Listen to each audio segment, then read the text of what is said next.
हम ये वर्कशीट देर समझा रही हूँ मैं आपको, इसको ध्यान से सुनिएगा और वीडियो देखने पर ही आपको सर्वनाम समझ में आ जाएगा। ये सीखने से आपको एग्ज़ाम में बिल्कुल भी दिक्कत नहीं होगी और आप फटाफट कर पाओगे। नाम के स्थान पर आने वाले शब्दों पर आपको गोला लगाना है। नाम क्या है? संज्ञा। और नाम की जगह पर कौन आता है? सर्वनाम। यानी आपको सर्वनाम शब्दों पर गोला लगाना है। इस क्वेश्चन को घुमा के दिया गया है कि नाम के स्थान पर आने वाले शब्दों पर यानी सर्वनाम पर गोला लगाओ। रमा, रमा तो नाम है। तुम कब आई? तो नाम के स्थान पर क्या आया? तुम, सर्वनाम, अंडरलाइन।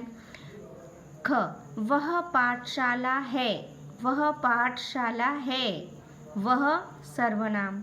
ग, यह मेरी गुड़िया है। यहाँ यह भी सर्वनाम है, नाम की जगह आई मेरी, यानी अपना खुद का नाम न लेके मेरी बोला, यह भी सर्वनाम।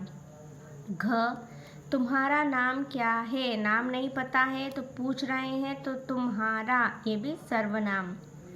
ड, हमारा घर सुंदर है। किसका घर? किसी व्यक्ति का नाम नहीं आया इसलिए हमारा, सर्वनाम।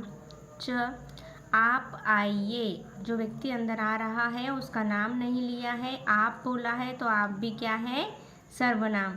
तो सर्वनाम कौन कौन से हैं? तुम, वह, यह, मेरी, तुम्हारा, हमारा, आप, ये सारे शब्द नाम की जगह आए हैं और नाम की जगह आने वाले शब्दों को कहते हैं सर्वनाम। सही शब्द चुनकर लिखिए। ये फिल इन द ब्लैंक्स हैं, आपको सही शब्द चुन के लिखना है। खाली स्थान, माँ सुंदर है। मेरी या मेरा? मेरा माँ तो होगा नहीं तो मेरी। खाली स्थान, पढ़ रही थी। तुम्हारी या मैं? मैं पढ़ रही थी। तुम्हारी पढ़ रही थी तो होगा नहीं तो मैं। ग, दीदी खाली स्थान गाना गाइए। दीदी आप गाना गाइए। दीदी मैं गाना गाइए तो होगा नहीं। लास्ट, खाली स्थान, खिलौने चाहिए। किसे चाहिए? मैं खिलौने चाहिए तो गलत होगा, मुझे खिलौने चाहिए। अब देखिए आपको ये पिक्चर दिखाई दे रहा है, इसमें है नाम के स्थान यानी सर्वनाम। नाम के स्थान पर आने वाले शब्दों पर आपको टिक लगाना है। अब इस सर्कल्स में आपको ढूंढना है कि कहाँ कहाँ पे नाम की जगह सर्वनाम आया है। जैसे हम, आप, मेरा, तुम, मैं, मुझे, हमारा, वह, यह शब्द क्या है? सर्वनाम। तो अब तो आपको बहुत अच्छे से सर्वनाम समझ में आ गया होगा। अब है भाषा। भाषा क्या है?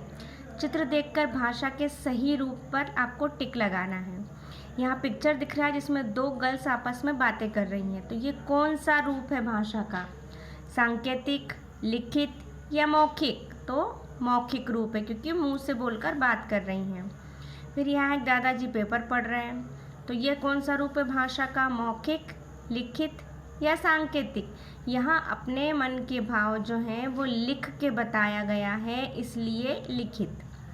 थर्ड देखिए, यहाँ पर एक ट्रैफिक हवलदार ट्रैफिक सिग्नल से आपको समझा रहा है कि गाड़ियाँ रुकेंगी या जाएंगी, तो वो मौखिक है, लिखित है या सांकेतिक? तो संकेत के द्वारा समझा रहा है इसलिए सांकेतिक। आप ध्यान से सुनिएगा, ध्यान से सुनेंगे उतने में ही हो जाएगा आपको याद में।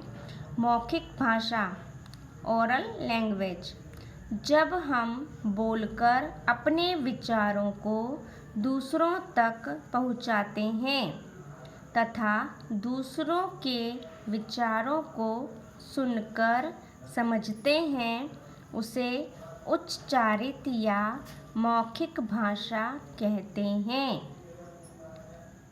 अब आ गया समझ में। अब है लिखित भाषा, रिटन लैंग्वेज, जब हम लिखकर अपने विचारों को दूसरों के समक्ष या सामने प्रकट करते हैं, यानी लिखकर, जैसे मैं आपको ये लिखकर ही बता रही हूँ, उसे लिखित भाषा कहते हैं। जब आप इसे पढ़ेंगे सुनेंगे तो वो और पढ़ेंगे और समझेंगे तो क्या होगा, वो लिखित भाषा। सांकेतिक भाषा, साइन लैंग्वेज, जब हम संकेत द्वारा अपने विचार दूसरों तक पहुंचाते हैं उसे सांकेतिक भाषा कहते हैं। रोड पर आपने देखे होंगे साइन बने रहते हैं, बच्चों स्कूल पास में होता है तो बच्चे दौड़ते हुए बने रहते हैं, मोड़ होता है तो मोड़ का चिन्ह बना होता है, हॉस्पिटल होता है तो हॉस्पिटल का चिन्ह बना होता है यहाँ। और तो ये सब क्या है, ये संकेत होते हैं आपको बात समझाने के लिए, तो उसको क्या कहते हैं, सांकेतिक भाषा।